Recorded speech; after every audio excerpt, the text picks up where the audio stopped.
Senhoras e senhores, bom dia. Dou por aberto esse debate público sobre o impacto da nova redação da resolução da diretoria colegiada RDC da Agência Nacional de Vigilância Sanitária, Anvisa, número 154, que estabelece o regulamento técnico para o funcionamento dos serviços de diálise no tratamento dos pacientes renais crônicos.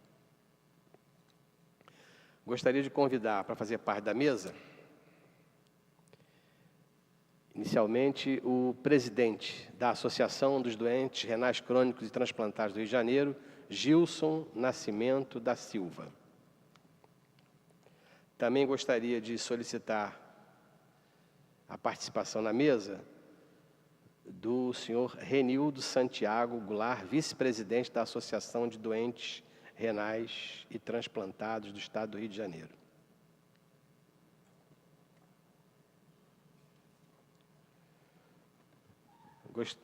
Gostaria também, com o maior prazer, de convidar para compor a mesa o nosso ex-colega vereador e atual colega médico, Dr. Edson da Creatinina. Por favor, para compor aqui a mesa.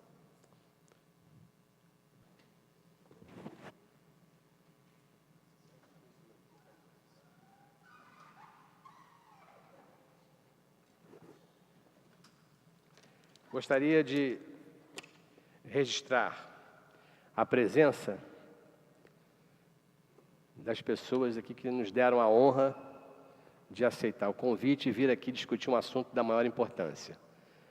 A advogada da Adreterge, doutora Thalita Jennifer, o presidente do Conselho Distrital da AP22, Maria Alice Costa Lima, a senhora Cíntia Macedo, assistente social, Dr. Reinaldo Chaim, médico da Vigilância Sanitária do Estado do Rio de Janeiro, Paulo Sérgio da Silva Barbosa, da diretoria da Adreterge, Aline de Oliveira, enfermeira responsável pela clínica Renal Vida, de Vaz Lobo, Eduardo Nigre, administrador, Regina Maria Alves, usuária, Raimundo Sérgio, usuário, Reinaldo Oliveira, técnico de equipamentos odontológicos, Ellen Regina,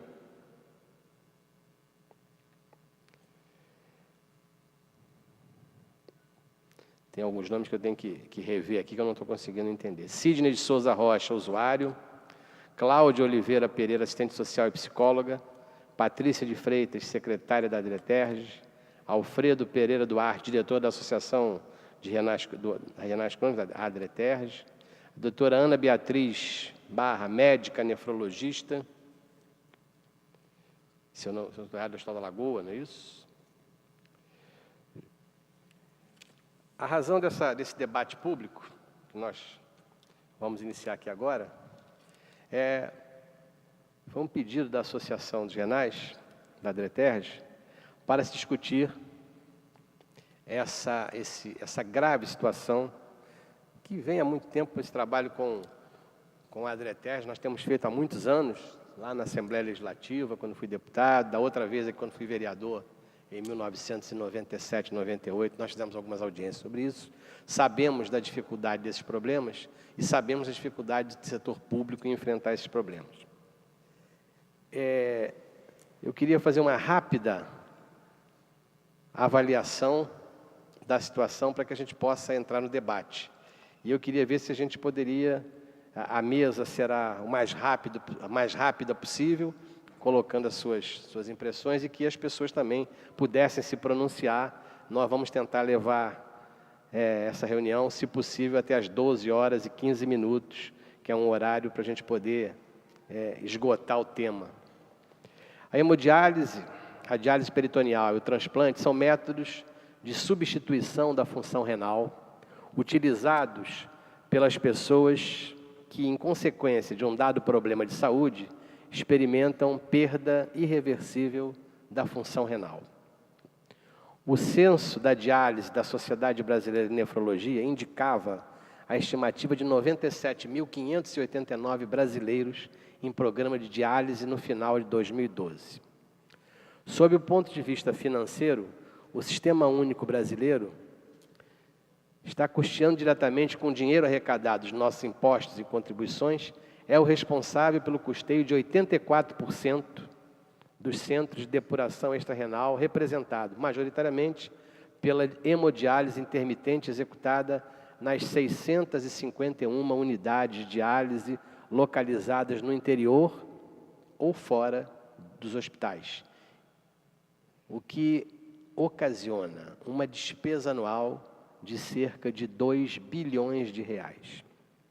Talvez mais impressionante do que isto seja o fato de que o crescimento vegetativo, isto é, a diferença entre o total de pacientes que entram em programa de diálise e os que saem por óbito ou transplante, desta população é da ordem de 8%, fazendo com que anualmente 5.000 brasileiros se juntem a esse pool de doentes que já existiam no ano anterior.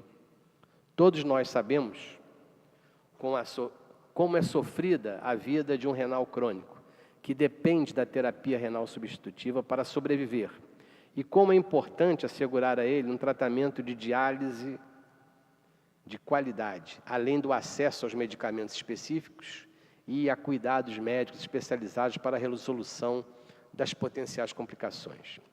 Em 1996, inúmeros pacientes morreram em Caruaru, Pernambuco, devido à intoxicação ocasionada pela toxina de uma alga que inadvertidamente teve acesso ao sistema de tratamento de água do Instituto de Doenças Renais. A análise dos fatos que resultaram nessa tragédia indicavam inúmeras deficiências no processo de cuidado dos pacientes, tanto por parte do prestador de serviço, quanto por parte das autoridades públicas locais. A solução apontada no debate que se seguiu foi a de fortalecer o controle social. E coube à Agência Nacional de Vigilância Sanitária, a Anvisa, definir os procedimentos a serem adotados por todos os prestadores de serviços de diálise para reduzir o agravo. O mais importante documento emitido pela Anvisa foi a Resolução de Diretoria Colegiada, a RDC, número 154, de 2004, que deu ferramentas para que as vigilâncias sanitárias estaduais e as associações de pacientes renais pudessem efetivamente agir na defesa de um melhor tratamento da diálise.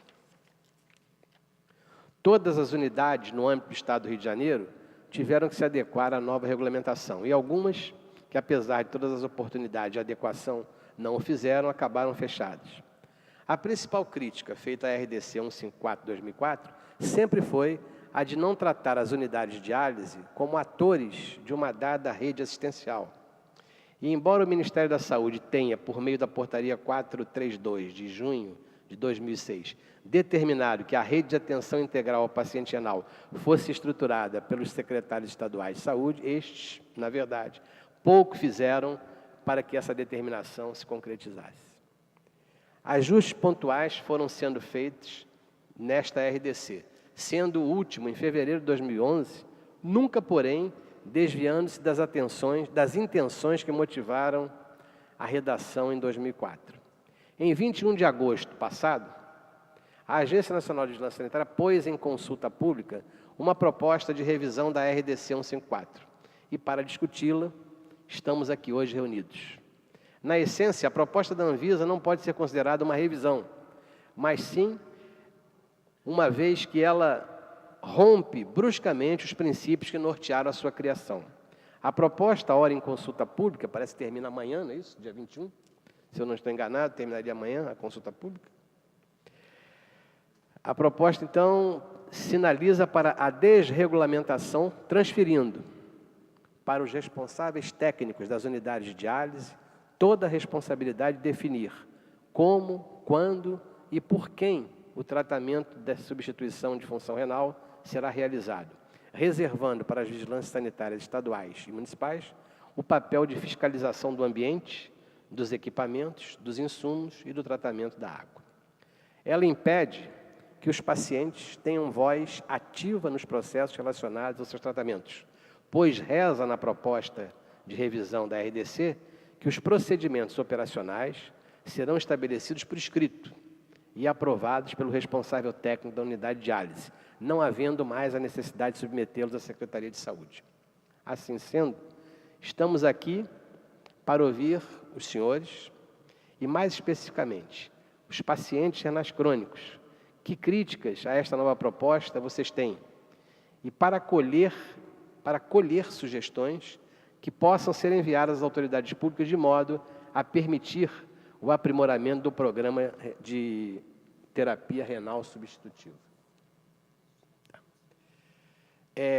Para isso, e por que isso ser feito aqui na Câmara Municipal? Se o assunto é de origem do Ministério da Saúde, das Secretarias Estaduais de Saúde, mas a gente não pode esquecer, como tudo que acontece em relação à política de saúde, ou à política de educação, ou de meio ambiente, que as coisas são decididas em nível maior em Brasília, pelo Congresso, pelo Legislativo ou pelo Executivo.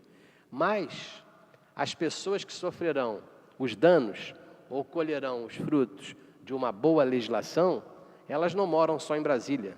Elas moram em Brasília, moram no Rio, moram em São Luís, moram em São Paulo, moram em Belo Horizonte, ou seja, os municípios são aqueles que recebem diretamente esses problemas e que têm que discutir esses problemas com a sociedade.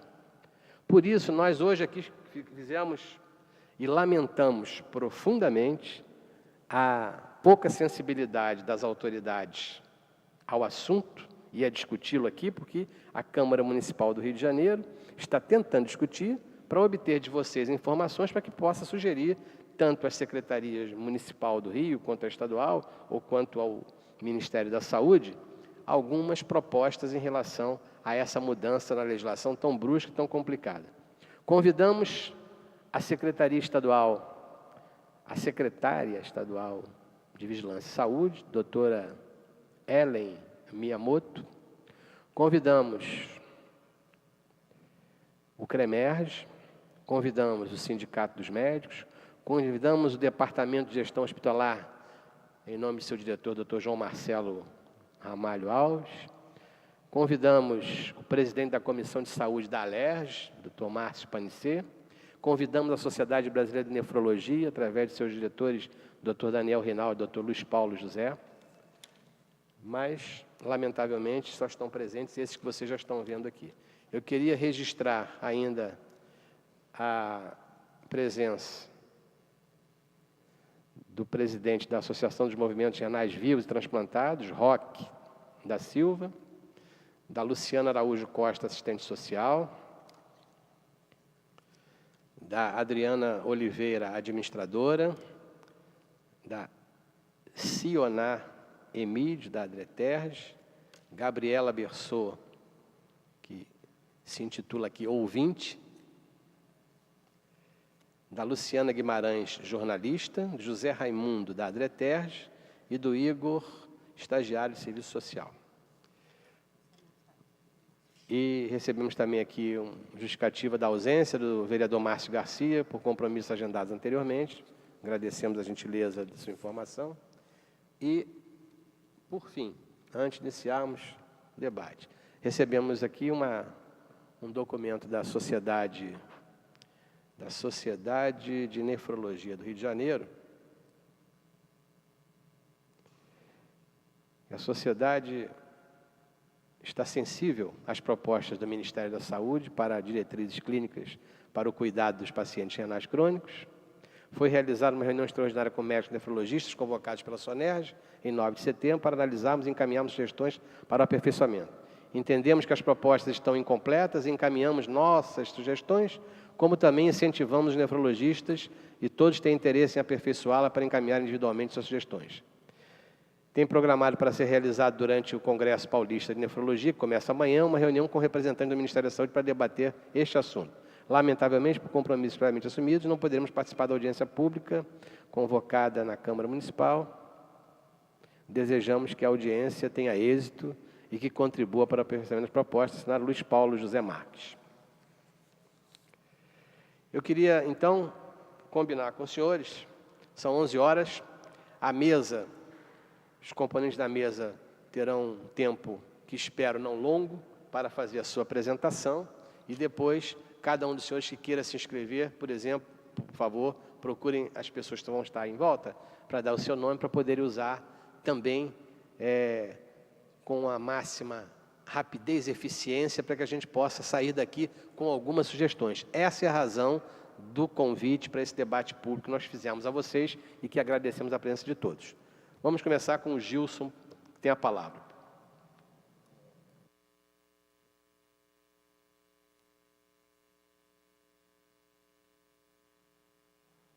Oi, alô. Bom dia a todos. É lamentável essa situação que está acontecendo agora na reformulação da nova RDC. É um golpe muito grande e a maioria dos renais crônicos e associações de pacientes do país só tomaram conhecimento disso essa semana, né? A gente tem conversado com muitas pessoas ficam espantadas com uma coisa que foi feita, teve pouca divulgação e pegou não só os pacientes, mas profissionais de saúde e toda a sociedade em geral que trabalha em torno da nefrologia de surpresa. A patologia renal é a única patologia, podemos dizer, que tem uma portaria que regulamenta o tratamento, né? Isso foi à custa do sacrifício, né, daquela comoção de Caruaru, e que nós conseguimos fazer com que fosse estabelecida a portaria 2042 do Ministério da Saúde para dar um cala-boca naquela época, naquela comoção da tragédia de Caruaru, que dizimou vários renais, fez com que a portaria 2042 entrasse em vigor. Antes da portaria, quando não havia regulamentação nenhuma, a diálise era um negócio muito rentável, né? Os nefrologistas ganhavam muito dinheiro com a diálise. Você não tinha um limite para reuso de capilar, você não tinha nenhum tipo de fiscalização efetiva que controlasse aquilo. Então, o ganho era muito grande. Com a 2042, houve um baque muito grande nas finanças dessas pessoas e começou uma guerra para que tivesse medidas de economias, para que eles continuassem ganhando, né, como ganhavam antes. E a portaria 2042, ela não permitia isso. Mas ela não era boa para ninguém. A 2042 ela não era boa para eles que não ganhavam, estavam perdendo muito. A 2042 não era boa para a vigilância sanitária, porque a vigilância sanitária, para cumprir, né, se fosse em cima de tudo que era determinado na 2042, ia fechar mais da metade dos centros de diálise, nós não teríamos onde colocar os pacientes, e era ruim para os pacientes. Os pacientes viam as coisas erradas acontecerem e não viam efetivamente alguma ação para que aquilo fosse impedido. E aí uma pressão da ABCDT muito grande, reformular isso, criar uma nova portaria que seja mais adequada, e nós sentamos para discutir a portaria 82, né, que foi um meio termo. A portaria 82 aumentou o número de reuso de capilares, mas, em compensação, nós conseguimos introduzir profissionais, a obrigatoriedade de alguns profissionais nas unidades de diálise, como psicólogos, assistentes sociais, né, e nutricionistas. Isso foi muito bom, deu um ganho significativo para os pacientes em relação a essa equipe multidisciplinar, essa equipe que trabalhava em prol do paciente. Pois bem, existe uma grande grita geral de nefrologista de que hoje não está se conseguindo manter uma unidade de diálise, né? Está difícil, porque sai caro, porque não sei o quê, porque é insustentável, porque o cara está lá, porque ele é pelo coração. Eu acho o seguinte, se o negócio, eu quero lucro, o negócio não está dando lucro para mim, eu fecho a clínica de diálise, abro uma padaria, uma tendinha, um negócio qualquer, eu ver um troço seja mais rentável. Eu não acredito que ninguém vai abrir uma empresa, que a clínica de diálise é uma empresa também, só por amor, né? O cara tem que ter lucro. E nessa de ter lucro, a gente ainda tem algumas arbitrariedades acontecendo. Isso, a gente com a RDC 154, que está em vigor hoje. O Dr. Chaim está aqui, sabe que é difícil você fiscalizar na integridade uma unidade de diálise. E vem se articulando nos bastidores, da Associação Brasileira dos Centros de Diálise e Transplante, uma mudança nessa RDC há algum tempo. O que me estranha é a Sociedade Brasileira de Nefrologista pactuar disso, né? Eu não entendi muito bem até agora, para mim é indefinida a posição da Sociedade Brasileira de Nefrologia, ficar meio em cima do muro, né? A gente hoje tem ela sendo corporativista, puxando para a responsabilidade dos nefrologistas, cuidar dos pacientes em fase 3, 4 e 5, a gente que pergunta quem é o RH que vai cuidar desse pessoal em prevenção. Quem são os profissionais que vão fazer isso, né? Também é omisso a figura dos profissionais de saúde que estavam inclusos lá, né? As assistentes sociais, os psicólogos e nutricionistas. Quer dizer, se você precisar desses profissionais, a clínica de diálise não tem mais obrigação. Você pode ter que procurar na rede. Fique imaginando quem vai manter uma assistente social no seu quadro, né, trabalhando. Quem vai manter uma psicóloga fixa no seu quadro. É difícil isso, vai ser difícil, né? Se as medidas adotadas só são para diminuir custo, esses profissionais certamente vão ser os primeiros, né, a serem mandados embora, né, e os pacientes vão ter que ir para a rede, né? Eu quero ver vocês conseguindo um atendimento rápido de nutricionista, psicólogo, assistente social na rede. Outra coisa são os exames. Os exames do paciente também vão ser feitos na rede. A clínica de diálise não tem mais nenhuma responsabilidade por exame, né? Quer dizer, você vai precisar você vai ter que fazer o seu exame mensal na rede. Em quanto tempo vai vir esse resultado para a clínica de diálise para que o médico possa trabalhar, possa adequar algum tipo de prescrição para o paciente? Então, eu acho que é um momento, principalmente os pacientes, de procurarem se unir, né, no Rio de Janeiro, em todo o Brasil. Eu acho que os parlamentares são muito importantes nesse processo. Eu acho que a gente dá voz aos parlamentares para que eles se pronunciem, né, em esfera superior em nosso nome. A gente tem que fazer alguma coisa e brecar muita coisa nessa nova redação da RDC, porque senão a coisa só vai piorar. A coisa está indefinida, está em consulta pública. Se algum dos senhores teve a oportunidade de entrar, né, na consulta pública, vão ver que é difícil até de você fazer, né? A maioria das pessoas não consegue, no meio do processo aquele negócio cai, pouquíssimas pessoas conseguiram, né? E está em consulta pública até a próxima semana. E vai ser uma perda muito grande para os pacientes se a gente deixar passar, né, essa RDC da maneira como essa minuta está sendo apresentada.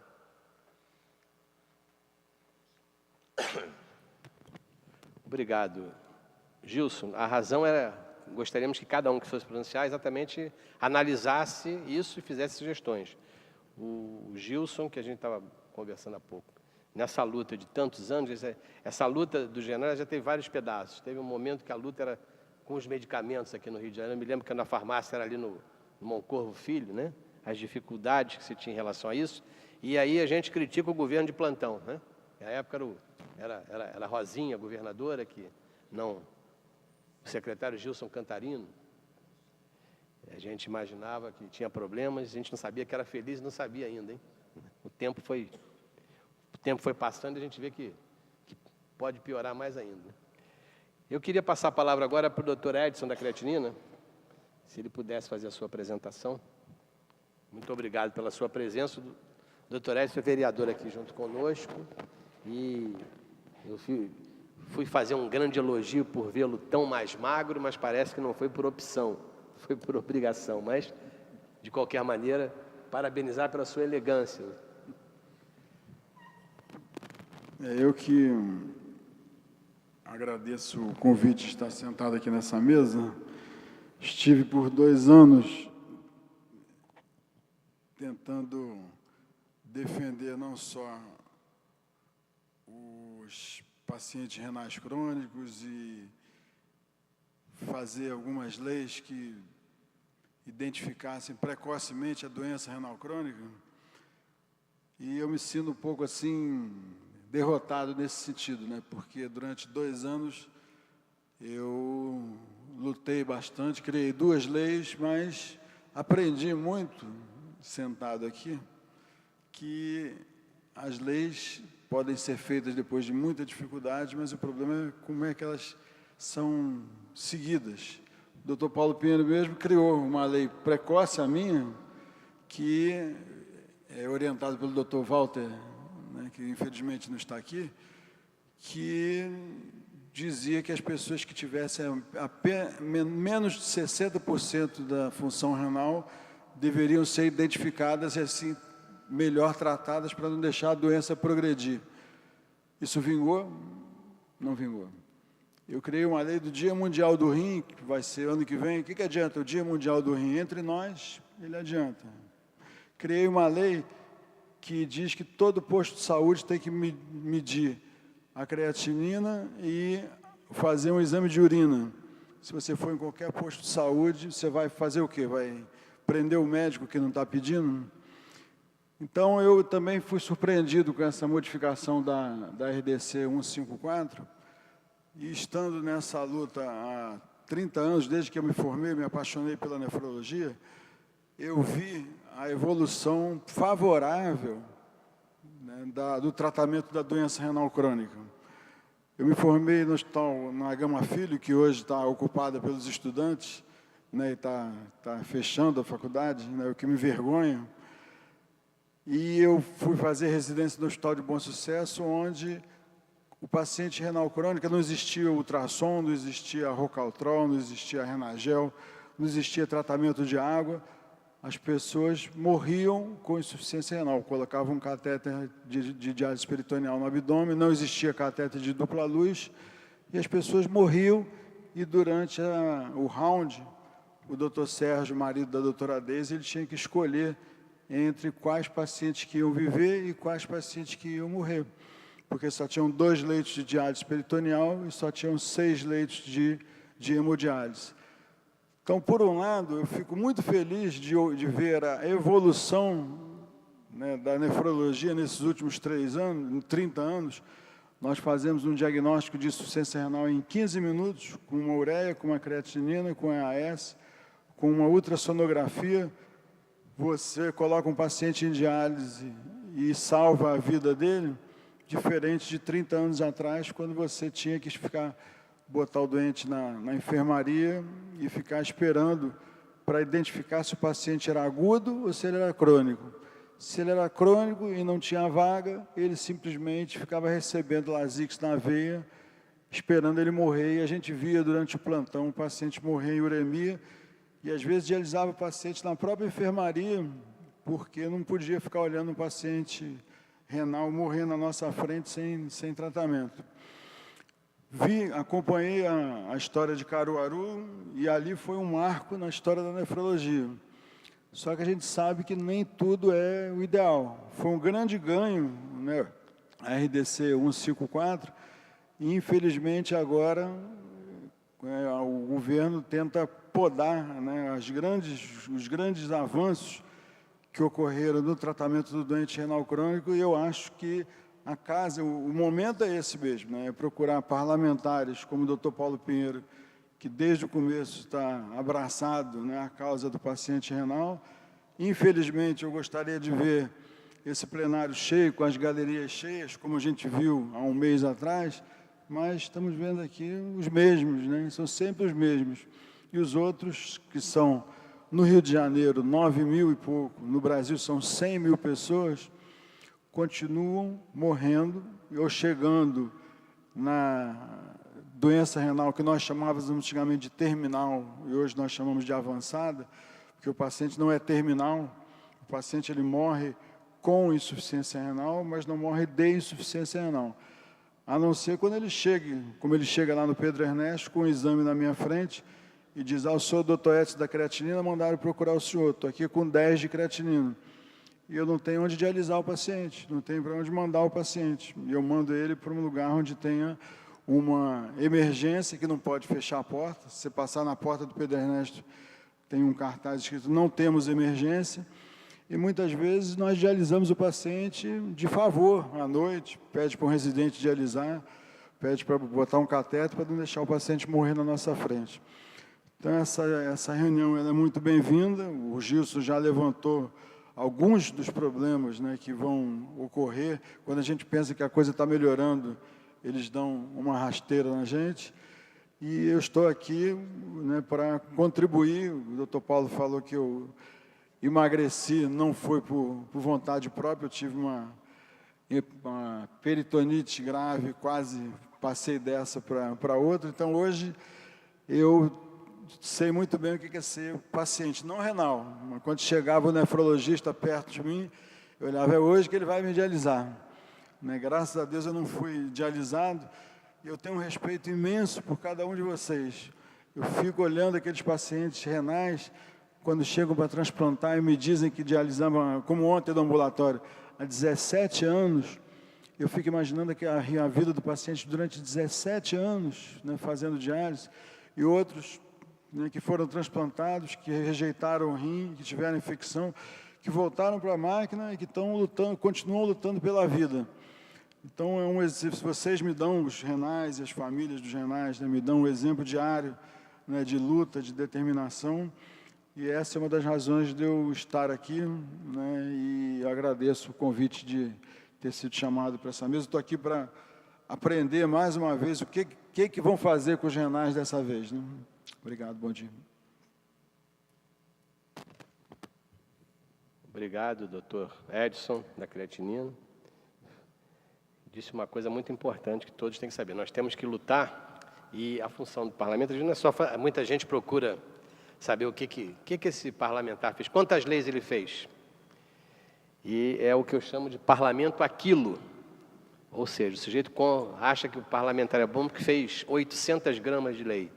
As leis, nós temos leis suficientes hoje para todos os casos. Pode ser que uma ou outra ainda caiba se descobrir pelas mudanças alguma lei, mas o importante é que as leis que nós temos hoje fossem cumpridas. Esse é um papel importante parlamentar, fiscalizar os governos para cumprir as leis.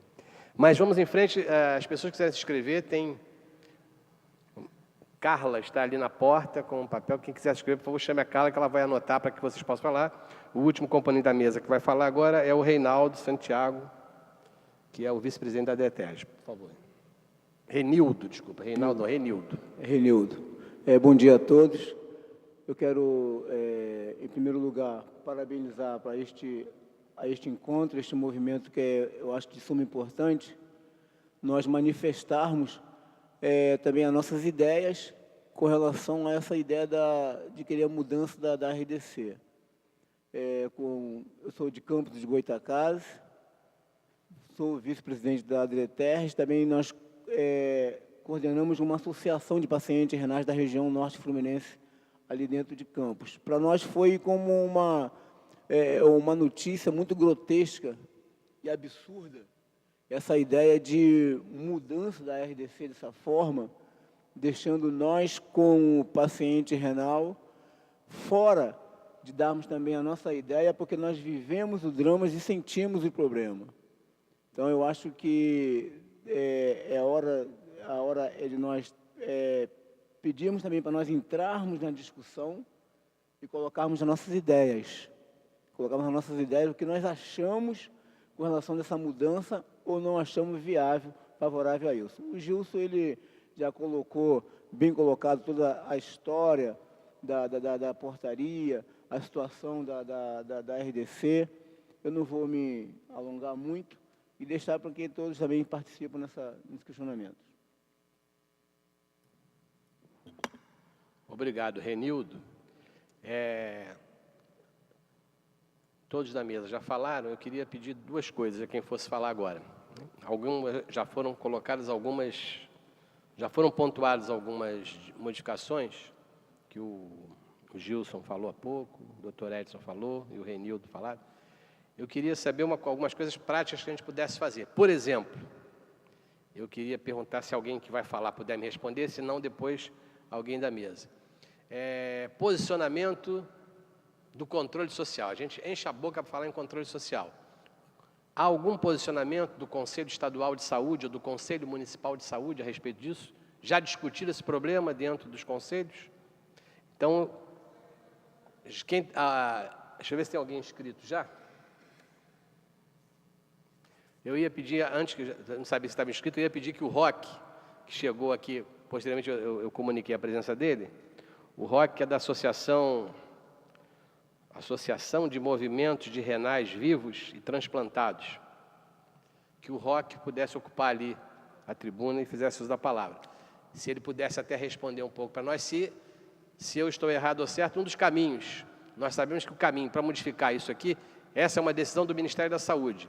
Nós temos que levar o que desejamos ao Ministério da Saúde, no Rio de Janeiro, no caso, aqui no Rio de Janeiro, ao doutor Marcelo, aqui do Rio de Janeiro, que é o coordenador da área do Ministério da Saúde. Queria saber se o controle social, através dos seus órgãos, conselho estadual e municipal ou municipais de saúde, já discutiram, tem algum tipo de documento que possamos ajudar a levar até o Ministério da Saúde. Com a palavra, o Roque. Bom dia a todos. Gostaria de cumprimentar a mesa e dizer que, para mim, é uma satisfação muito grande hoje estar participando dessa audiência pública. E queria dizer para vocês que, na verdade, eu acho que estou diante de alguns pacientes renais crônicos, como o doutor Creatilina colocou, que, na verdade, até hoje se usa renal crônico terminal. Eu gostaria de fazer essa referência com alguns pacientes que se encontram nesse momento, que vocês, na verdade, nós que somos pacientes renais, onde eu fiz 9 anos de hemodiálise, estou 11 anos transplantado, nós somos guerreiros. Nós somos guerreiros. E deveria mudar, sim. Mudar a titulação de renal crônico terminal para guerreiros. Mas, na verdade, doutor Paulo Pinheiro, eu queria fazer uma observação que, na verdade, nós, representantes hoje de associações de renais crônicos, nós somos culpados de hoje estar passando por essa situação que nós estamos passando. Porque tudo é criado dentro dos conselhos municipais e estaduais. E, na verdade, quando se fala de controle social, quando se fala do paciente renal, se a gente fizer uma reflexão, o paciente renal é rico em direitos, mas não tem nada. O paciente renal, hoje, ele é nada mais, nada menos que em todo o país, em cada buraquinho, você encontra o paciente renal. Hoje se transformou em um comércio. Nós somos comercializados. Nós somos comercializados. Porque, na verdade, tudo que se cria, quando se fala do paciente renal, a gente sabe que lá na ponta, as pessoas que estão se favorecendo, as pessoas que estão ganhando dinheiro em cima da vida dessas pessoas, que com certeza, algum de vocês aqui, que são pacientes renais, que até o direito de ser paciente estão tirando o nosso. Aquele paciente hoje, enquanto ele faz hemodiálise, ele está encostado pelo INSS. Depois que ele transplanta, ele recebe uma carta e diz que ele já está curado, que ele está apto ao trabalho. Então, eu acho que, na verdade, nós que somos representantes da sociedade, nós somos representantes da sociedade civil, nós que representamos esses pacientes que estão lá na ponta, que não tem voz, é que deveria se unir. Buscar uma união, porque nós temos o resultado, nós temos o que fazer. Mas enquanto houver vaidade, nós não vamos chegar em lugar algum. Porque, na verdade, quando a gente encontra, dentro das clínicas de hemodiálise, que hoje as associações, ou algumas, ele não pode entrar, porque sabe que você vai mandar o recado para essas pessoas, para que ele possa brigar pelo direito dele. Brigar pelo direito do paciente renal, nós sabemos, eu conversei com um companheiro que está ali sentado, e ele disse que entende. Que ele entende por que o paciente não faz a diferença hoje de estar lotando esse espaço aqui.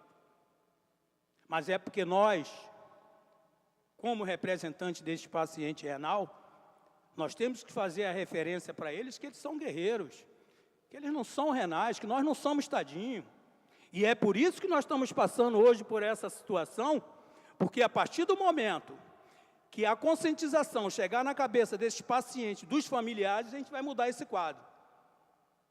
Agora, para que a gente possa mudar esse quadro, nós devemos, o mais rápido possível, fazer a diferença. E a diferença é começar a rever a situação.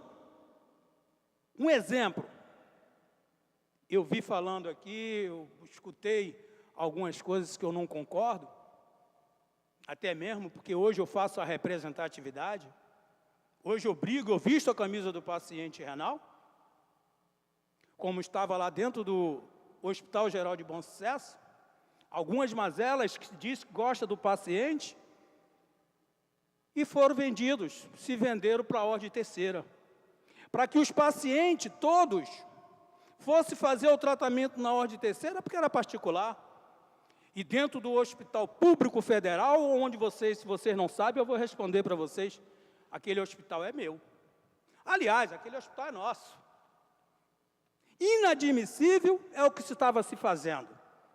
Dentro de uma unidade federal, alguns médicos que estudaram para dar exemplo, está roubando o paciente de Bom Sucesso para mandar para a ordem terceira, dizendo que a sua equipe de Bom Sucesso saiu e foi para a ordem terceira. É uma grande mentira. E isso quem paga o preço, companheiros, somos nós.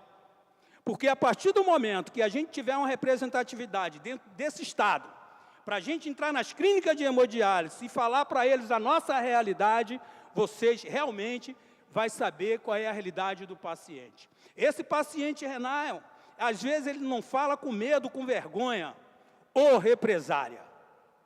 Alguns têm medo de represária dentro das clínicas de hemodiálise, que é inadmissível. Nós vamos para dentro de uma clínica de hemodiálise para se tratar. Alguns pacientes chegam a fazer relato de que até tapa na cara já levaram. Tem algumas clínicas de hemodiálise, companheiro, que hoje não tem nem material para dialisar seus pacientes. Eu posso citar algumas clínicas de hemodiálise hoje que não tem luva. Eu posso citar algumas clínicas de hemodiálise que, alguns anos atrás, ele ainda via o paciente renal respeitando. Hoje não há respeito pelo paciente renal. Se você não está satisfeito, pega seus panos de bunda, desculpa a expressão, e vá para outra clínica. Isso acontece dentro do município, dentro do Estado, ou no país inteiro. Mas, olha, eu posso garantir para vocês que a gente vai mudar esse quadro. A gente vai começar a mudar esse quadro quando a gente fizer um projeto de lei para que eu me torne deficiente orgânico. Porque só assim os governantes, Ministério da Saúde e todos vão começar a respeitar os pacientes renais. Porque eu vou fazer uma referência para me terminar, Dr. Paulo Pinheiro. Eu vou fazer essa referência aqui, vocês podem ter certeza que nós vamos chegar lá. Agora, para isso, a gente precisava sim. Independente da gente estar lotando isso aqui ou não, a gente só precisa de uma coisa. Independente de associações, independente de quem quer que seja, vamos dizer não. Porque, na verdade, hoje nós temos aqui no município do Rio de Janeiro, o nosso prefeito Eduardo tira a paz, que realmente está tirando a paz. Está tirando a paz dentro do município. E dentro do Estado, da Secretaria Estadual de Saúde, nós temos o doutor Sérgio Corte. Mas, com certeza, nenhum deles tem um paciente renal, porque só quem sabe o que é o renal crônico é quem senta a bunda lá 4 horas. Só quem sabe o que é esse tratamento é quem passa. Ou não. Cada dia que passa é maus tratos. Cada dia que passa, Hospital Geral de Bom Sucesso não tem mais consulta, é CISREG. É aquilo que eu falei. Eu sou do Conselho Municipal, mas eu me afastei porque eu não vejo uma forma onde eu posso participar de algumas situações que os próprios conselheiros são vendidos. Ou não são vendidos. Eles querem mérito. Eles querem sorriso do secretário municipal de saúde.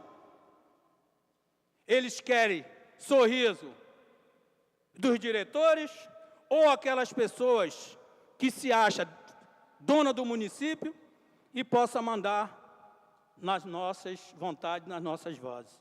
Porque não adianta você ser conselheiro e se você chegar lá, você fazer o que eles têm que eles mandam. Então, na verdade, gente, o que eu queria dizer para vocês é o seguinte. Eu vou fazer essa reflexão e vocês podem ter certeza que é isso no meu pensamento. Eu visto a camisa do paciente renal. Eu vou falar isso de uma forma, e procurem me entender. Eu, enquanto renal crônico, eu aprendi muito. E em algumas vezes, dentro das minhas falações, dentro de algumas falações que eu faço, de algumas palestras, eu digo que eu dei graças a Deus ter ficado doente, porque eu aprendi muito. Eu aprendi, gente, uma coisa que foi ajudar o próximo, vestir a camisa de uma patologia e me vender jamais. Nunca vou me vender para laboratório, eu nunca vou me vender para quem quer que seja. Eu não vou me vender para dono de clínica, eu não vou me vender para autoridade. Nenhum deles vão conseguir me comprar, porque eu sou renal crônico, 11 anos de hemodiálise, 9 anos de hemodiálise e 11 anos de transplantado. Eu tenho orgulho de ser renal crônico. Pode ter certeza, eu sou transplantado, mas eu tenho orgulho. E esse orgulho, ele vem de dentro, porque só quem sabe o que é um renal crônico é quem senta a bunda lá. Obrigado.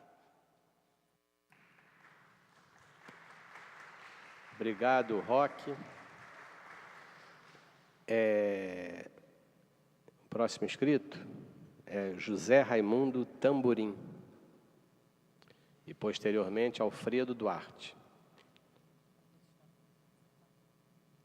Queria aproveitar para registrar a presença de Rita Lima, assistente social.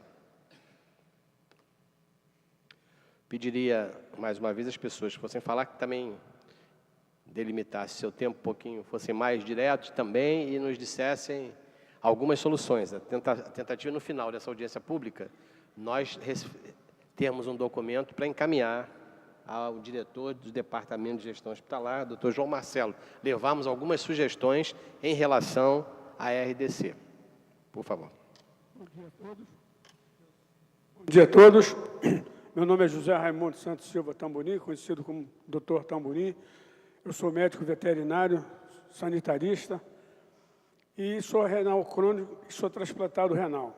Eu queria dizer o seguinte a todos que estão presentes, à mesa, os presidentes das associações, o doutor Edson, todos presentes, que aqui nós estamos brigando para a modificação de uma... Eles querem modificar uma lei que se estudaram durante 5 anos, pessoas capacitadas, técnicas, para fazer esse regimento da pessoa renal, e depois de 5 anos, que você está mais de 5 anos, 10 anos, chega uma comissão de pessoas querendo modificar uma coisa que, na verdade, para se cumprir já é difícil cumprir. A 157 já é muito difícil cumprir. Imagine agora que vão querer modificar e deixar por cargo das clínicas fazer certos procedimentos que a 157 tinha no seu regulamento.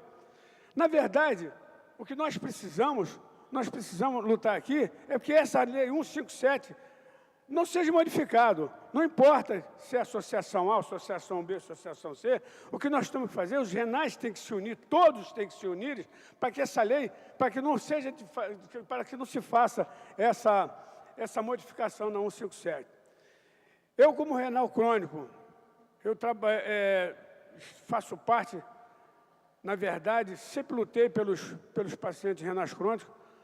Na minha primeira vez, quando eu fiquei renal, eu era um cara sadio, entre aspas, né? Sadio, e quando me falaram que eu era renal crônico, eu comecei a chorar, fiquei desesperado, falei, meu Deus, o que eu vou fazer agora? E aí eu botei na minha cara, eu tinha um médico lá da Lagoa, Hospital da Lagoa, chamado Dr. Rogério. O Dr. Rogério chegou para mim e falou assim, Zé Raimundo, vou falar isso aqui para vocês aqui, que eu já cansei de falar isso. O renal crônico é o seguinte: quem é rico fica pobre, quem é pobre morre. E o transplante tinha que ser feito ontem. E é verdade. Quanto mais cedo você caminha para fazer o transplante, melhor. Isso aí, ele falou isso comigo muitos anos atrás, eu não esqueço até hoje. Mas o que nós estamos querendo falar aqui, o Roque, nós estamos querendo falar aqui o seguinte: não é falar de A ou B ou C, que é a clínica que trata bem, a clínica que trata mal, os nossos direitos. Nós temos que tratar aqui o que não pode ser modificado a 157. É que nós temos que brigar para não modificar a 157. Eu queria dizer o seguinte: isso é um atraso para os renais crônicos, para as clínicas de hemodiálise, e eu acho que tem alguma coisa entre parênteses aí. Eu acho que está querendo fazer alguma coisa de privatização nessas coisas. Eu estou sentindo um cheiro de privatização. Porque o paciente que agora vai ter que fazer os seus exames, o paciente vai ter que fazer, não sabe o hospital de origem, vai ter que a família vai ter que arcar com isso tudo.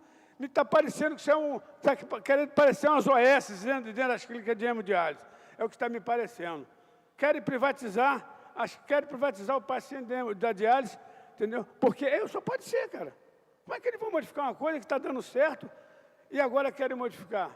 Infelizmente, nós, pacientes de hemodiálise, nós temos uma doença crônica que ela realmente deixa as pessoas, às vezes, muito, muito debilitadas e não pode fazer um movimento de ir para a rua, de correr atrás. Isso aí está provado por A mais B, que nós não temos essa condição. O que nós temos condições é aqui, que nós temos que ser ajudados pelas pessoas, pelo Legislativo, pelo Judiciário, correr atrás disso, e não deixar que essa lei que seja modificada a 157. Obrigado. Obrigado pela sua participação. Vou chamar agora o Alfredo Duarte. Mais alguém gostaria de se inscrever para falar? Temos ainda algum tempo. Se alguém mais ainda quiser se inscrever, esteja à vontade. Bom dia a todos. É um prazer estar aqui. Uma pena que as pessoas que foram convidadas, que deviam estar presentes aqui nessa audiência, não puderam comparecer. É uma pena. Mas é de se lamentar também que eu esperava dessa audiência pública um pouquinho mais. Critiquei várias vezes a Anvisa, mandei vários e-mails, até que tive a resposta ontem, mas que as pessoas aqui, eu percebo que não tiveram o cuidado de olhar o que foi proposto para se discutir. Essa audiência pública é exatamente para a gente fazer isso. O que foi apresentado, o que nós concordamos e o que não concordamos, mas eu estou vendo que as pessoas estão falando várias coisas, mas na ferida não está se colocando. Eu vou aqui apresentar proposta para essa nova legislação. Essa nova proposta da Anvisa, que está dividida em duas partes, é a consulta pública número 36 e a consulta pública número 16, elas se complementam. Porém, há um grande risco de se colocar 100 mil pacientes hoje, na proposta que está sendo colocada, na rede SUS. O paciente vai ser acompanhado pela consulta, pelo exame, enfim, a rede não está preparada para isso. Então, a minha proposta é que esta proposta da Anvisa fique suspensa até que a sociedade discuta um novo modelo, porque o que está acontecendo é que tiraram a responsabilidade das clínicas de fazer os exames, as consultas e o acompanhamento. Quem vai acompanhar o paciente renal? Não está explicado quem vai fazer isso.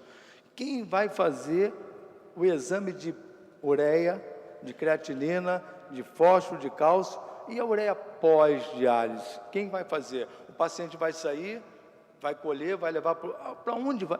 E então isso não está claro. E isso me preocupa, isso não está claro. Ganhamos algumas coisas? Ganhamos o não reuso do capilar de quem tem hepatite B, de quem tem hepatite C. Isso foi um ganho, tá? Mas perdemos muito quando afastamos a vigilância sanitária de ver uma série de questões. Os indicadores de qualidade da diálise já ficaram fora da vigilância sanitária. Quem vai fazer a avaliação do paciente? Então, a minha proposta é que seja revista esta proposta de consulta pública número 36 e a consulta pública de número 16. São duas coisas que se complementam. A 36 está complementada pela 16. Agora, também não se fala ali dos profissionais que vão ficar na unidade de diálise. Nós podemos ter, numa clínica de diálise, hoje, o paciente sendo acompanhado num plantão pelo oftalmologista, sem nenhum conhecimento técnico, que ali não está dizendo que vai ser um nefrologista. Diz, no artigo 14 da proposta em consulta pública número 16, diz que o paciente vai ser acompanhado por uma equipe multidisciplinar. Nós não temos hoje equipe multidisciplinar em lugar nenhum nesse país. Não existe hoje, nem em clínica da família, nem em lugar nenhum você tem equipe multidisciplinar que vai conseguir tratar do paciente. Então, é preciso que a gente leia este documento proposto. A RDC 154, a consulta pública número 16, ela vai até o dia 27 de setembro, ou seja, na próxima sexta-feira, ela está em consulta pública. Quem conseguir fazer alguma coisa, até hoje eu não consegui, já entrei mais de 30 vezes e não consegui acessar o formulário. Quando eu preencho todos os dados que pede ali, se eu tenho cor branca, qual é a minha cor, qual é a minha opção sexual, tudo está aqui.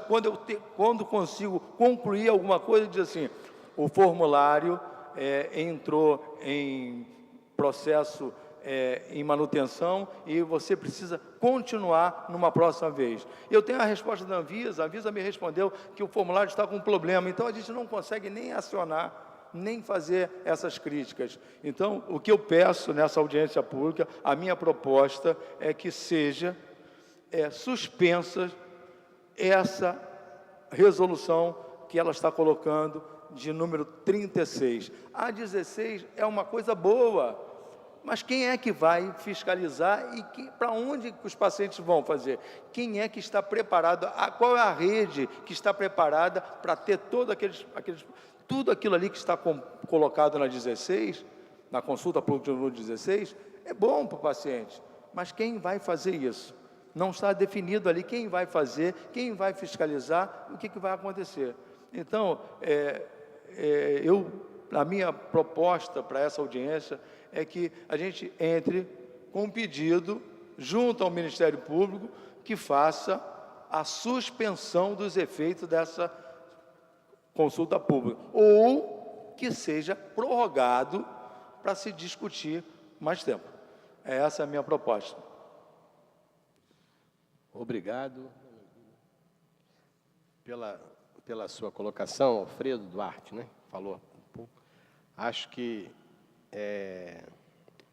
no debate a gente foge, corre para um lado, corre para o outro, no desespero de tentar uma saída, né? Então, o que você colocou agora aqui é exatamente um ponto importante, está dando uma primeira sugestão. O que eu estou pedindo no final da reunião, e a sua já está colocada, é que a gente receba algumas sugestões para que possamos agir. Como é que a gente pode agir?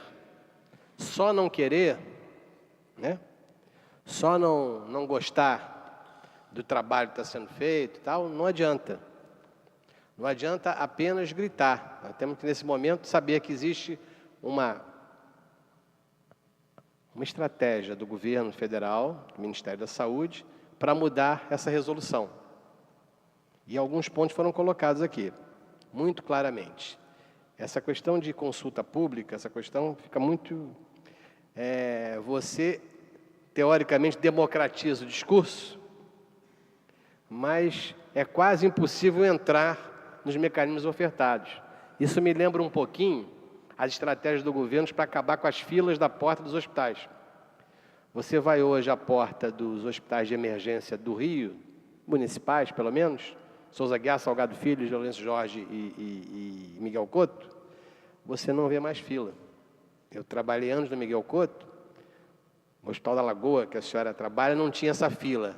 Mas o Miguel Couto tinha uma fila na Bartolomeu Mitre. Você passava por ali e vira uma fila. Se você passa agora, você fala, parabéns, Secretaria de Saúde, a fila acabou. Não, não acabou.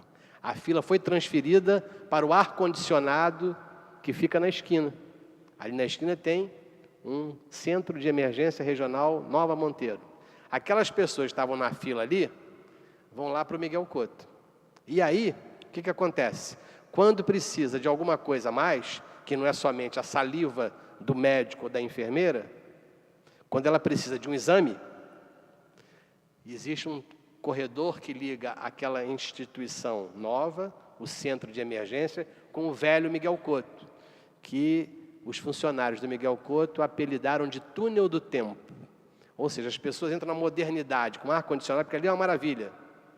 Tudo com ar-condicionado, tela plana, etc. Aí o sujeito, na hora de atender, vai fazer uma tomografia, um exame de imagem qualquer, de laboratório, ou um especialista tem que entrar no túnel do tempo para saber o que acontece ali. Mais ou menos a consulta pública é isso. Você democraticamente tem o direito de discutir, só que está difícil de entrar na discussão pelos mecanismos normais. Então, um dos caminhos que foi colocado agora, que eu depois, se alguém mais quiser comentar, acho que tem que ser esse caminho. Primeiro, o que eu me propus desse debate público é levar algum tipo de pedido de sugestão ou de sugestões ao Ministério da Saúde através da diretoria do diretor do Departamento de Gestão Hospitalar, Dr. Marcelo, para que ele encaminhasse isso aos órgãos do Ministério da Saúde. Esse é um caminho. O outro caminho que o senhor colocou é perfeito. Como tudo que está acontecendo na saúde, na política também está acontecendo isso, nós vamos ter que caminhar para a judicialização do assunto, sem dúvida alguma. Ou seja, tentar interferir através dos advogados da população, que são as pessoas do Ministério Público, né? Aí não seria nem a Defensoria, seria o Ministério Público, tentar, de alguma maneira, impedir que essas modificações da RDC entrassem imediatamente, ante uma discussão maior. O caminho será um caminho judicial através que nós temos que pensar, se for esse o caminho também, gostaríamos de ter, ajudar no que for preciso. Alguém mais está inscrito? Alguém se inscreveu mais alguém? Oi? Tem que ser no microfone, senão eu não ouço. Depois o senhor, por favor, doutor, pode usar ali o microfone também. Ele vai fazer a pergunta, depois o senhor pode usar o microfone também. Pode fazer desse aqui de baixo mesmo, para não ter que subir. Para não subir escada, faz aí. Abaixa, empurra para baixo que ele desce. Ó. Isso. Esse é um dos poucos que obedece as pessoas aqui dentro. Eu queria fazer uma pergunta ao senhor. A saúde está ficando, no meu ponto de vista, está ficando para trás. Agora, o Maracanã está se gastando milhões, se já não for gastaram muito mais, e eu não vejo a saúde andar para frente. O renal crônico, né, entra, faz hemodiálise, escreve seu nome no livro, e do momento que ele escreve seu nome naquele livro ali, os médicos estão ganhando fortuna, né? O senhor chega numa farmácia para adquirir um remédio, ele diz assim, é tanto, o senhor vai na farmácia do SUS para apanhar esse remédio, ele diz para a gente, não tem. Né? Então, isso aí, né, para nós, é dificuldade. Entendeu? Eu sou renal crônico, fiz 8 anos de hemodiálise, tenho 3 transplantados. Mas eu ajudo muita gente. Na minha rua, de vez em quando aparece um com renal crônico, vai parar o rins. Eu já levei muita gente para Bom Sucesso, inclusive internei uma pessoa no meu nome para poder escapar da morte. Então, se nós não se unir, né, para poder ter uma força maior, o que vai acontecer? Dono de clínica vai ganhar cada vez mais, né? A gente que é transplantado não vai ter lei nenhuma, que eu acho que não está tendo, né? E a gente fica desse jeito, do jeito que está, né? A gente só vê falar em saúde. Agora, os jogos, a gente vê crescendo cada vez mais, jogador ganhando cada vez mais, e nós que somos renal crônico, ganhamos uma miséria de salário. A nossa saúde, se a gente não correr atrás, é precária, né? Morte tem muita de renal crônico, que tem médico que não liga, né? E fica nisso aí do jeito que está. A sua pergunta era o que eu acho disso? É. Tá bom, vou responder. A briga que nós estamos tendo na saúde, por exemplo, aqui nessa casa com a prefeitura, nós somos ligados à prefeitura porque vamos ter agora, e convido você a participar, uma reunião, provavelmente até antes do final do ano, sobre o orçamento do ano que vem. E é preciso discutir o seguinte: quando a gente recebe as autoridades aqui nesse plenário, o secretário de saúde aqui vem e apresenta coisas maravilhosas.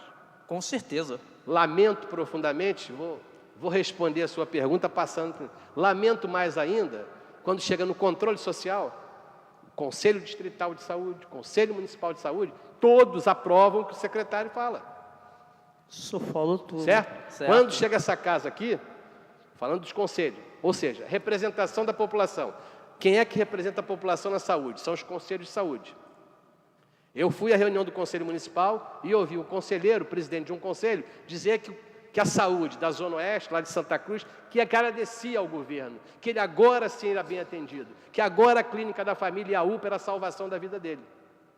No dia seguinte, o hospital que ele falou, o oxigênio acabou e tinha 8 mortos, não foi por causa do oxigênio, 8 mortos, que não tinha câmara mortuária para botar os cadáveres. Os funcionários estavam com salário atrasado, a comida de má qualidade. E o representante da sociedade está ótimo. A sociedade se representa assim. O secretário de saúde cansa de dizer que ele leva tudo ao controle social, porque o controle social concorda com ele. Esse é um lado. O outro lado é aqui. As pessoas que estão aqui, os 51 vereadores ou os 70 deputados, não entraram por nomeação, foram eleitos pelo povo. Exatamente. Na hora que se bota uma proposta que é contrária à saúde do Rio de Janeiro, como foram as organizações sociais, na hora que se bota para votar aqui uma proposta contrária à população, como das empresas privadas que vão entrar na saúde do Rio de Janeiro, isto aqui estava vazio, não veio ninguém para cá, e eles que foram eleitos pelo povo, eles encheram a boca para dizer isso, em sua maioria votaram favorável ao governo. Então, nós temos que entender o seguinte: a população precisa dizer o que ela quer. Ela pode responder nos conselhos de saúde, onde ela representa, como tem nos conselhos de educação. A educação, por exemplo, está aí na rua. Provavelmente, nesse horário, devem estar remarcando uma greve. Por quê? Porque exigiram um plano de cargos, carreiras e salários, que a saúde pediu, não teve até hoje. Todas as nossas emendas para o plano de saúde foram aqui, os vereadores negaram, mas agora da educação veio. E enganaram os professores e os profissionais da educação, porque o plano de cargos que veio aqui é uma vergonha. Eles estão na rua e encheram aqui essa praça. Ou seja, se as pessoas não informarem isso, o que passa aqui todo dia é que a saúde vai muito bem. Conforme falou há pouco o senhor Alfredo, quando você mandar esses exames, vamos voltar ao assunto aqui da resolução 154. Quando você mandar esses exames para o sistema chamado SISREG, quando você for fazer esses exames, você vai começar a ver o que é o sistema. Claro que eu sou favorável a um sistema que organize isso. Agora eu quero saber quanto tempo vai sair o resultado da creatinina? Quanto tempo vai conseguir fazer isso? Como é que você vai impor ao médico de família, um jovem recém-formado, que ele saiba, dentro da unidade clínica da família, dentro da equipe de saúde da família, que ele vá saber que tem que tomar essas providências? Quanto tempo levará para o laboratório dar esse resultado? Laboratórios esses da rede pública municipal, quase todos já privatizados. Hoje você tem... E aí é importante entender o seguinte, porque o discurso para a população vai o seguinte: agora vocês têm na rede pública laboratório tipo FIFA. São os laboratórios privados, é a DASA, é o Labs. Nós estamos contratando eles para dar a vocês o melhor. E a população cai nessa. Então, o que você está pedindo a resposta, eu também quero essa resposta. Eu todo dia falo nesse microfone aqui, mas é preciso que a sociedade... Quando chega aqui, eu perco a proposta de OS, 8 vereadores votam contra, 40 e poucos votam a favor, o prefeito foi eleito pelo povo e os vereadores foram eleitos pelo povo. É isso que o povo quer? Então, na democracia, a manifestação é feita dessa maneira. Existem várias formas democráticas. Uma dessas é representar. Por exemplo, nesse momento, os principais cidadãos que vão sofrer com essa modificação da resolução são os renais crônicos. Então, temos que todos os caminhos cumprir. O caminho legal de mandar lá e o caminho que foi colocado, o caminho jurídico. Se não temos resposta do Ministério da Saúde, resta o caminho jurídico. E precisamos organizar para isso. Correto? Correto. Também não estou satisfeito com a saúde e acho que temos, sem dúvida alguma, no Rio de Janeiro, uma das piores gestões de Secretaria Municipal e Estadual de Saúde que eu já vivi.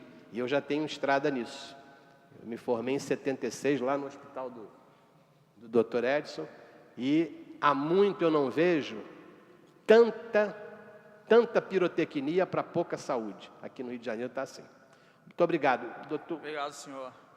Pode usar a palavra. Você pode ouvir aqui ou ali, onde o senhor quiser. Eu só queria deixar só mais uma coisinha, dizer para o senhor que os médicos, na minha opinião, os médicos deveriam ganhar muito mais do que ganham, porque a gente vive deles e eles também vivem da gente também, que se não fosse a gente não teria os médicos do jeito que tem. Então os médicos, eu acho que numa hora dessa, tinha que ser muito bem pago e muito bem aplaudido pelo que eles fazem pela gente. Porque se eu veja bem, se um renal crônico não tivesse um médico, ficasse em casa, o que seria dele? Morte.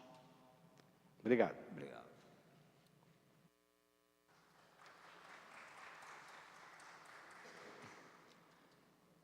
Meu nome é Reinaldo Chaim, eu sou médico, sou da Vigilância Sanitária Estadual. Agradeço o convite da Adretégio para estar aqui. Com a sua permissão, doutor Paulo Pinheiro, eu quero trazer uma contribuição técnica para tentar ajudar essa audiência pública no que o senhor solicita como conduzir isso. De alguma forma, eu entendo que, em função da urgência que isto impõe e da necessidade de uma discussão maior, eu sou de parecer que o que o Alfredo propôs talvez seja o melhor caminho. Porque o que a gente entende em função dessa nova norma é que a Anvisa se coloca hoje, em função de várias ações que ela tem perdido na esfera judicial, não ter mais a competência, enquanto agência, de determinar número de pacientes, proporcionalidade de médicos, proporcionalidade de enfermeiros, que isso não seria competência da Agência Nacional de Vigilância Sanitária, nem que exames devam ser feitos. A competência para determinar quais os exames que devem ser feitos deve ser do Ministério da Saúde. E por isso que saiu essa diretriz dizendo quais os exames que o Ministério tenha que fazer, que com certeza precisa de reparos, precisa ser ampliado. Por outro lado, a agência entende que quem deve determinar a proporcionalidade de profissionais médicos de enfermagem seria a sociedade organizada, seria a própria sociedade de nefrologia, a sociedade de enfermagem. Então, nesse momento, o que a Anvisa faz? Ela cria uma série de normas, de regulamentos que falam a respeito de segurança do paciente, de risco, de como lidar com infecção, minimizar a infecção por catéter. Isso tudo veio sendo normatizado ao longo dos anos, porque essa seria a ação da vigilância sanitária. Entretanto, a gente percebe, quando colocam essas duas consultas públicas, que os demais atores que deveriam atuar conjuntamente e em paralelo para estabelecerem o contingenciamento, que eu chamo, proporcionalidade de médicos, de enfermeiros, inclusive proporcionalidade de pacientes por clínica. Eu não entendo, e essa é uma opinião minha pessoal, que se deva liberalizar o número de pacientes, como muitos nefrologistas concordam que deva ser, mas muitos também concordam com esse meu ponto de vista. Eu não entendo uma clínica com 200, 300, 400, 500 pacientes. Eu acho que a gente teria que chegar num denominador comum. Porque, na minha experiência, se eu tivesse uma clínica com 500 pacientes, quando eu tiver algum problema e me for necessário interditá-la, eu não vou ter aonde colocar esses pacientes, o sistema não vai ter e o risco vai ser muito maior. Ao longo desses anos, trabalhando com vigilância, nós já fomos obrigados a intervir, interditar vários serviços. E é, na verdade, no conjunto de várias outras clínicas que existem, é que a gente consegue fazer a remoção desses pacientes até que a clínica sane os seus agravos que poderiam causar o paciente e os pacientes retornam. Então, eu entendo num sistema, eu não saberia quantificar, isso teria que ser objeto de discussão. E como todos os atores não apresentaram as suas contribuições para essa norma, apenas as diretrizes do Ministério e da Anvisa, eu entendo que desse jeito fica muito difícil realmente, tanto para a segurança do paciente, fica muito difícil a atuação da vigilância sanitária. A melhor maneira de conduzir, no meu entendimento, seriam todos aqueles atores que o senhor nominou, que o senhor convidou, que deveriam estar aqui, que poderiam ser os condutores, por serem os gestores, né? E as pessoas do judiciário, para a gente poder trazer essa contribuição técnica, eles entenderem e a gente poder fazer uma condução melhor nesse processo. Existe possibilidade dos estados legislarem complementarmente? Eu acredito que sim, e aí melhoraria esses parâmetros. Mas isso quem tem que decidir são os atores, né, que têm a gestão da saúde nos estados. Então, nesse momento, eu acho que sem uma discussão mais ampla, mais profunda, com a participação de todos, pacientes, nefrologistas, sociedade organizada, demais profissionais envolvidos nesse processo, e que se estabeleça, eu volto a insistir, esse contingenciamento. Nós precisamos de proporcionalidade. Se isso não ocorrer dessa forma que está, eu vejo de uma maneira muito negativa e pessimista ela ser aprovada assim. Ela desorganiza o sistema, que depois de Caruaru foi uma luta terrível para que ele se organizasse. De outra forma, essa norma ela tem muitos avanços.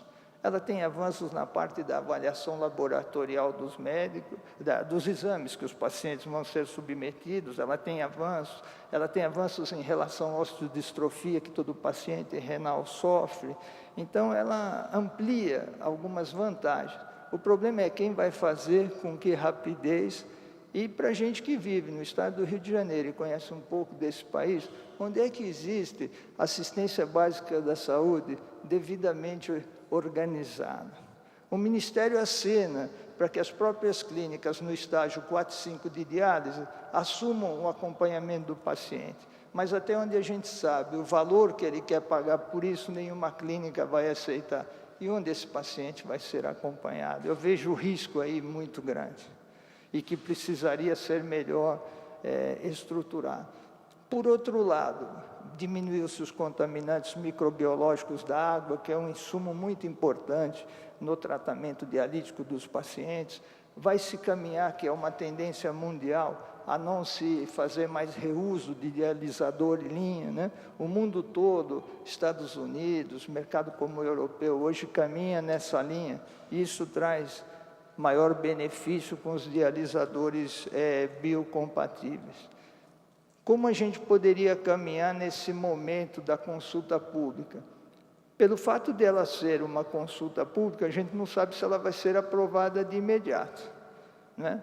Às vezes eles colocam uma consulta pública e elas não são aprovadas, elas entram em discussão. Parece que essas duas têm recebido várias críticas, não só dos pacientes, mas dos próprios médicos, da sociedade, das clínicas de diálise e transplante. Então, ela não está sendo bem vista no seu contexto por toda a sociedade. Mas nós devemos ficar atentos, porque a gente já foi surpreendido de outras vezes, elas são aprovadas e cumpra-se de imediato.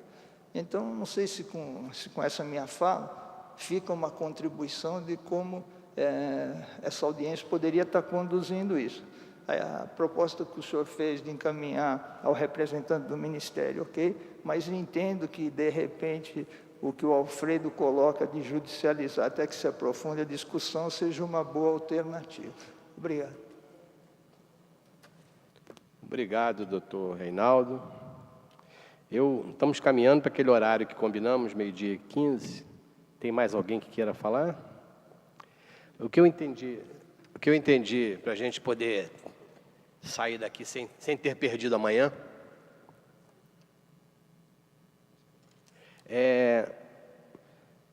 acho que foi um consenso entre todos, profissionais e pacientes, e usuários que não são pacientes renais também estão aqui. Tem gente do Conselho Distrital, tem gente do Conselho Estadual. É que nós estamos diante de um problema claro.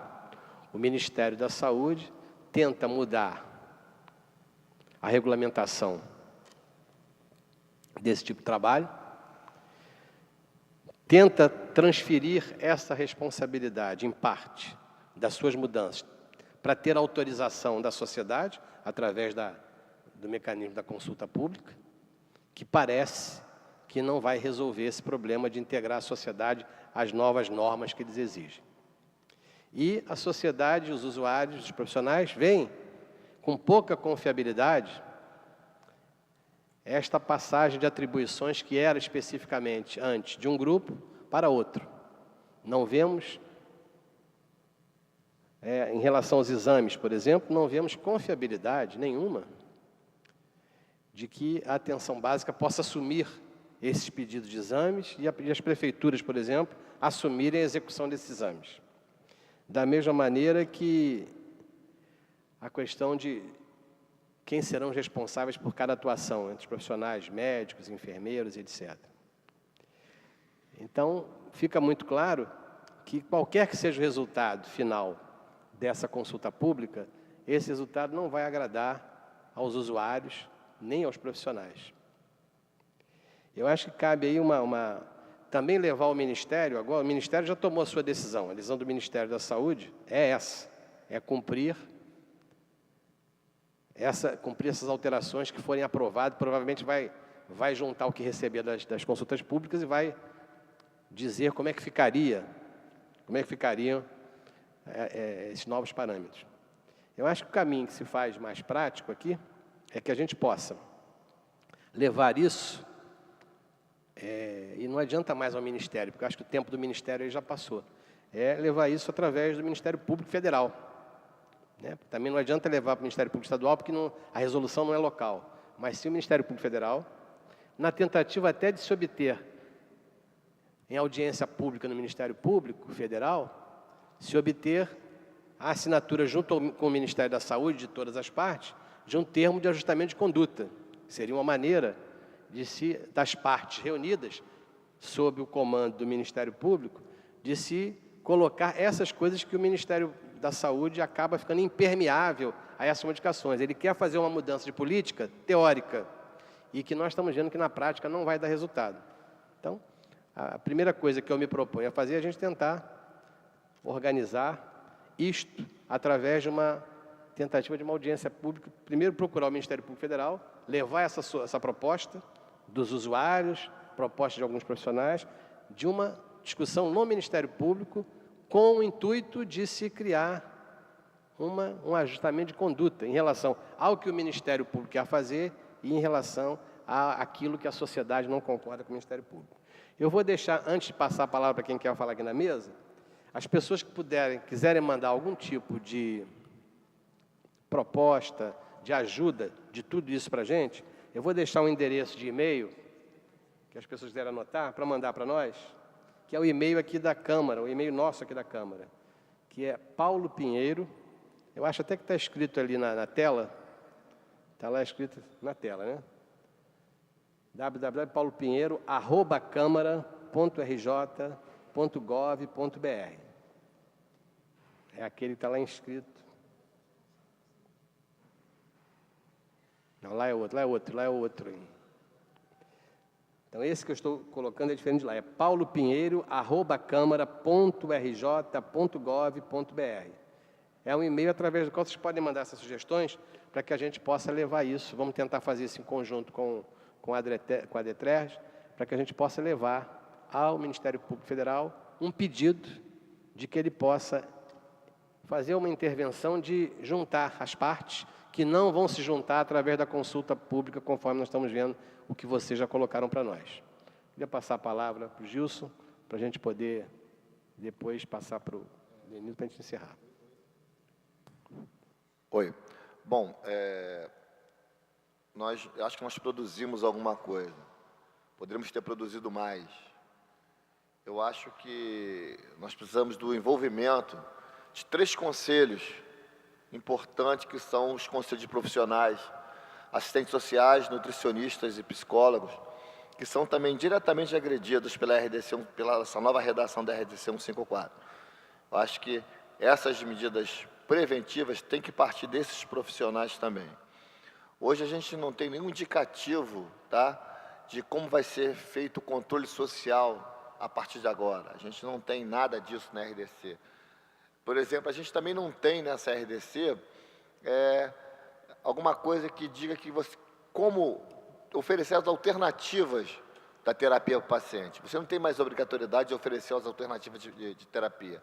Muitas coisas foram retiradas, ou são omissas, né, que deixam margem a que não sejam aplicadas, né.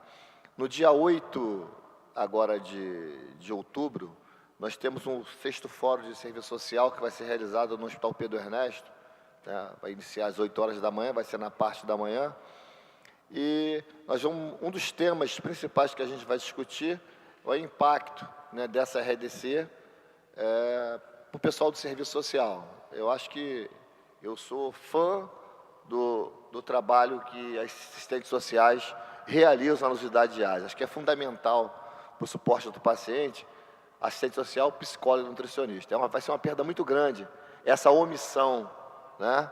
A omissão, para mim, ela vai fazer com que esses profissionais nas unidades sejam extintas. Então, o vereador está convidado a participar no dia 8, né, desse fórum na parte da manhã, né? Acho que vai ser muito importante a participação do vereador para ouvir a opinião dos profissionais de saúde envolvidos nessa problemática. A gente continua muito preocupado, o Brasil inteiro está começando a acordar agora para esse problema da RDC 154. Digo para você que dos 100 mil pacientes hoje que fazem tratamento dialítico nesse país, nem 10% tem conhecimento disso. Fica claro que o desconhecimento desse negócio é geral e a gente tem que tornar isso público. A gente tem que fazer com que todo mundo se envolva, que o Ministério Público, como o Filho falou, se envolva nessa questão. Eu acho que, nesse momento, eu acho que a justiça e a imprensa são os 2 melhores caminhos para a gente, juntamente com a ação parlamentar.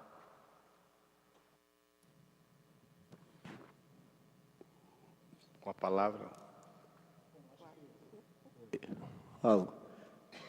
Acho que hoje nós tivemos algum resultado, já mexendo com alguns assuntos, que até preocupa a nós como paciente renal.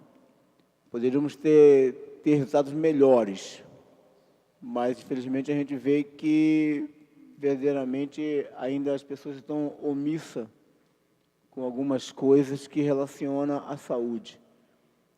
Eu penso que dentro do trabalho do renal crônico, onde envolve até mesmo a equipe multidisciplinar, todos deveriam estar envolvidos, porque a gente nota que a RDC vai mexer com até mesmo os profissionais. Mas eu acredito que hoje nós tivemos um sucesso e vamos esperar daqui para frente como é que vai acontecer.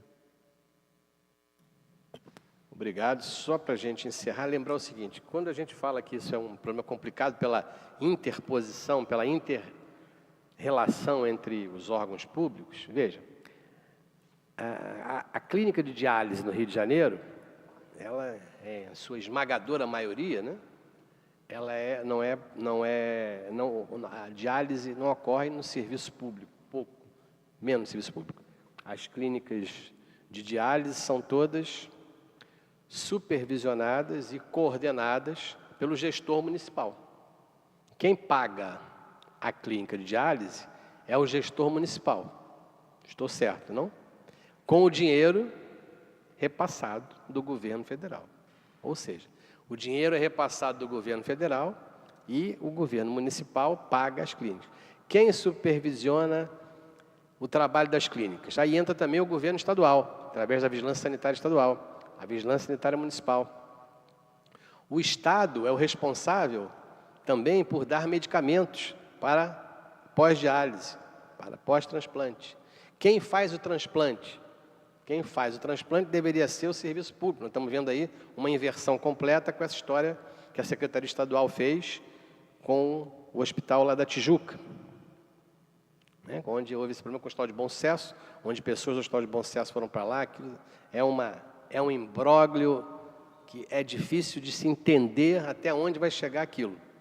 Mas, claramente, uma equipe do Hospital de Bom Sucesso está trabalhando lá. E, para os governos que querem publicidade, os anúncios já estão aparecendo nos jornais. O hospital que mais opera, você está no primeiro mundo, aquelas coisas todas que a gente sabe que não são totalmente verdadeiras. Então, as três esferas de poder estão misturadas nesse assunto. O governo federal, através do Ministério da Saúde, através da Anvisa, o governo municipal e o governo estadual. Por isso, tem que se discutir com todos esses integrantes. E, mais uma vez, repetindo o que eu falei para o senhor, que eu falei para o Roque, que eu falei anteriormente. A sociedade aprendeu a falar esse nome, controle social.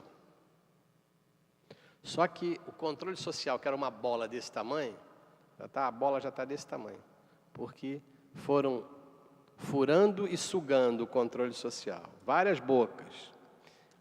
Todo mundo quer usar o controle social, quer falar do controle social. E nós estamos hoje diante disso. O controle social, a sociedade se expressa como? Através dos seus direitos, né? Nós vimos aí nas ruas o que aconteceu. As pessoas foram às ruas, ali tem de tudo. O sujeito que quer mais passagem mais barata, o sujeito que quer não pagar passagem, o outro grupo que quer mais saúde, o outro grupo que vocês passam aqui na porta da Câmara, vão ver a quantidade de pedidos. Se a gente não se organizar para esses pedidos, eles não andam. Quem é que deve fazer esses pedidos? A sociedade. Como é que a sociedade fala? Ela fala através de seus interesses, na menor parte do país, que é o município, através dos conselhos municipais, de saúde, de educação, meio ambiente, mobilidade urbana. Então, temos conselhos juntando o controle social nessas áreas, que deveriam participar. Deveriam participar. Por exemplo, você não poderia, de maneira nenhuma, derrubar uma escola, que é do Maracanã, né? Derrubar aquela escola, sem ouvir o Conselho Municipal de Educação. O Conselho Municipal de Saúde toma determinadas atitudes que o governo lixa para a posição, né? Ninguém aprovou, da outra vez, as organizações sociais. Votaram aqui, não existe controle social para isso. Controle social é para outras coisas. Então, a sociedade precisa se expressar. E quando ela se expressa, por si própria, ou através da representação democrática. O que é representação democrática? São os parlamentares. Vocês ouviram aí a sociedade dizendo, você não me representa, vocês não representam. Tudo bem, mas alguém tem que representar. Porque essa coisa tem que ser, por exemplo, esse caso aqui agora. Se ninguém fizer nada, o Ministério da Saúde vai executar o que ele retirar das consultas públicas. Ele vai fazer uma política sobre isso. Os interessados por essa política não estão de acordo com o que está acontecendo. Tem que se mobilizar para isso, através dos caminhos que existem. Quais são os caminhos que existem? Vou colocar aqui. Acho que o caminho é esse. O que eu fico de promessa para vocês, o que eu posso fazer, e vou fazer isso em contato com a Adreterres. Tentar marcar uma reunião no Ministério Público Federal, para que possa se levar isso. Espero sugestões, quem quiser mandar sugestões pelo endereço que eu passei para vocês, e espero que a gente possa rediscutir isso o mais próximo possível, tentar essa audiência pública no Ministério Público Federal, para que sim, o Ministério Público nos ajude intermediando a relação entre a sociedade, o controle social, os profissionais da área e o Ministério da Saúde, juntamente com as secretarias estadual e municipais de saúde. Correto? Agradeço. Alguém me pediu aqui, deixou um folder da 6ª Jornada de Serviço Social em Diálise no Estado do Rio. É essa que você falou, né? Viabilizando o trabalho do assistente social. Hospital Universitário Pedro Ernesto, Anfiteatro Ney Palmeiro, dia 8 de outubro, de 8 às 13. O retrocesso na lei do passe livre municipal para renais crônicos. Essa lei, eu já conheci ela lá da Assembleia Legislativa, né? Aprovamos ela lá também. O impacto da reformulação da RC 154, aspectos positivos e negativos para assistentes sociais e pacientes. Então, estão todos convidados para isso. Eu Para encerrar, queria lembrar as assistentes sociais que está aqui, vai ser votado provavelmente no próximo mês, está passando pelas comissões o projeto que altera a carga horária das assistentes sociais, que provavelmente será aprovado nessa casa. Espero. Agradeço a presença de todos, dos assessores, da equipe técnica da Câmara Municipal, das autoridades presentes que compareceram nesse debate, e espero que a gente saia daqui com a luz de que serviu para alguma coisa, passarmos amanhã aqui conversando, ouvindo, trocando informações. Da nossa parte, vamos tentar encaminhar dessa maneira. Se alguém tiver alguma outra solução, manda para o nosso e-mail, liga para o nosso gabinete e faremos esse contato diretamente através da ADETRES. Muito obrigado, uma boa tarde para vocês.